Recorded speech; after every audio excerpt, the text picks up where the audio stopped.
Moving on to the chapter 3 सिरा शरीर के व्याख्या क्या है।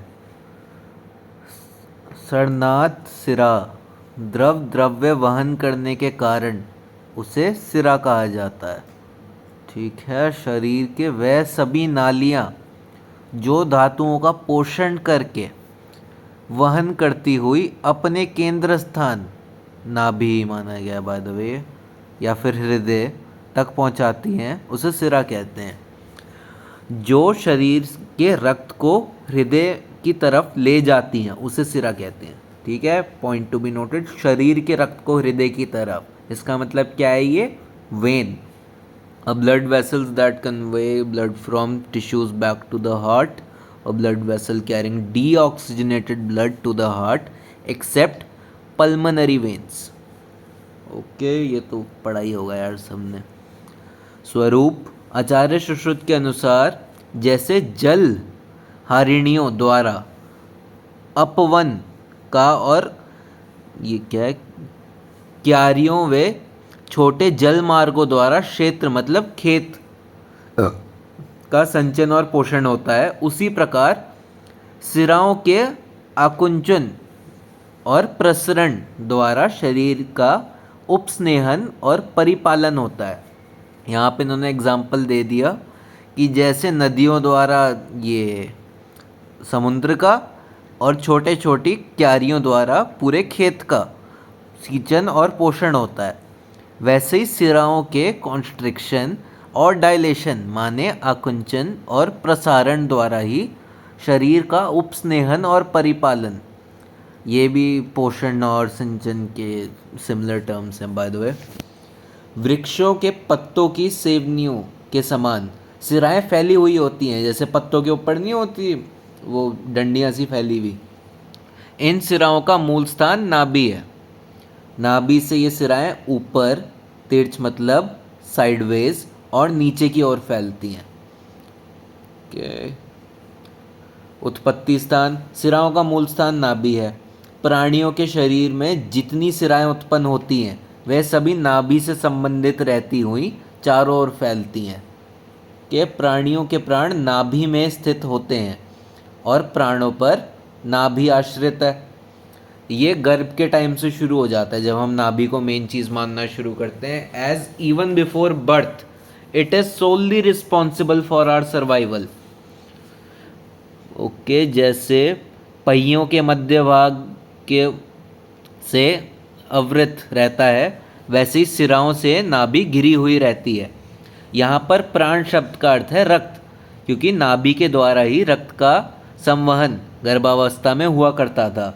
इसी रक्त संवहन पर भ्रूण एम्ब्रियो का शरीर निर्भर रहता है। यदि रक्त संवहन रुक जाए तो भ्रूण नष्ट हो जाएगा। मतलब अगर जो हमारा नाभि के थ्रू नरिशमेंट आ रहा था अम्बिलिकल कॉर्ड के थ्रू माने, अगर वो रुक जाता तो ये हमारा गर्भ भी ना बन पाता। ठीक है। सिराओं की संख्या कितनी है? 700। इसमें से जो मूल सिराएं हैं उनकी संख्या 40 होती हैं। अब इनके प्रकार और भेद पढ़ लेते हैं। ये सिराओं के 4 विभाग तो सबसे पहले हो ही गए, वातवा, पित्तवा, कफवा और रक्तवा। 10 10 10 10। ठीक है। पुनः शाखाओं में हर एक शाखा के अंदर हमारी 175 175 175 कुल कितनी थी यहाँ पे? 700। ठीक है। षडंग के अनुसार शाखाओं में इनकी 25 25, तो मतलब 100 टोटल हो गई। ठीक है। अब 100 के अंदर 100 वातवा, पित्तवा, कफवा, रक्तवा, मतलब हमारी एक शाखा है। ठीक है। उसके अंदर कितनी वो होंगी सिराएं? 25 25 25 कौन सी? वातवा, पित्तवा, कफवा, रक्तवा। तो कितनी हो गई? 100। और हमारी टोटल 4 शाखाएं, तो 400 सिराएं हमारी शाखाओं के अंदर हो गई। मध्य शरीर में 136। ऊर्ध्व जत्रुगत मतलब सर के ऊपर 164 माने गर्दन के ऊपर, तो टोटल हो गई हमारी 700। ठीक है। इसके अब और क्लासिफिकेशन होते हैं हमारे मध्य शरीर और ऊर्जत्रुगत के। मध्य शरीर के अंदर उर के अंदर 40 सिराएं रहती हैं, मतलब 10 वात, 10 पित्त, 10 कफ। ओके। और ये पार्शन मतलब पीठ, पार्श्व मतलब साइडवेज वाला एरिया जो हमारा लंबर रीजन है, उसके अंदर कितनी रहेंगी हमारी? 2 साइड्स हैं, उसमें 4 हो गई, तो वात पित्त कफ रक्त, ठीक है, 16। अब पृष्ठ मतलब पीठ, उसमें 6, वात पित्त कफ रक्त, माने कितनी हो गई? 24। ठीक है। उधर के अंदर भी 6 VPKR, श्रोणी के अंदर भी 8 VPKR। अब जो हमारे नेत्र हैं उसके अंदर हल्का सा अलग रहता है, उसके अंदर वात की 8 है, पित्त कफ रक्त की 10-10 है। कान के अंदर इसका अपोजिट, वात की 4 है, पित्त कफ रक्त की 2-2-2 है। ठीक है, ये हमारा पूरा क्लासिफिकेशन का टेबल हो गया। इसका स्क्रीनशॉट लेके दोबारा पढ़ सकते हैं और preferably write this in a better handwriting. वातवा, अब इनका वर्ण कौन सा होता है, कलर कौन सा होता है? वातवा जो है अरुण वर्ण की होंगी, मतलब वायु से भरी हुई होती हैं।